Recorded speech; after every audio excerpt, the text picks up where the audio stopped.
嗨，大家好，欢迎收看 Max Idea 即创意。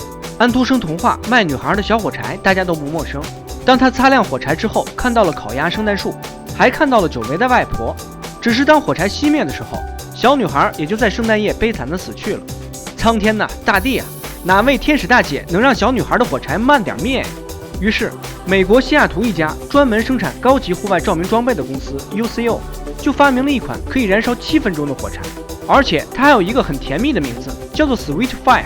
天哪，一根火柴而已，要不要这样屌炸天啊？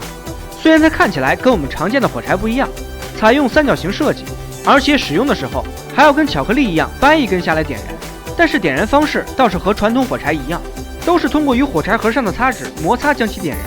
而且 Sweet Fire 不仅燃烧时间持久，而且防风能力也超强。如果不是倒霉的遇到10级大风，一般的柴火堆应该都能点着了。那你可能会问了，为什么它能燃烧那么久？都快赶上感动中国的雷书记了。其实它的制作材料来源于我们平常吃甘蔗嚼剩下的甘蔗渣，当然了，人家是大公司，使用的自然也是机器压榨后取用剩下的残渣，肯定比咱们嚼的快多了。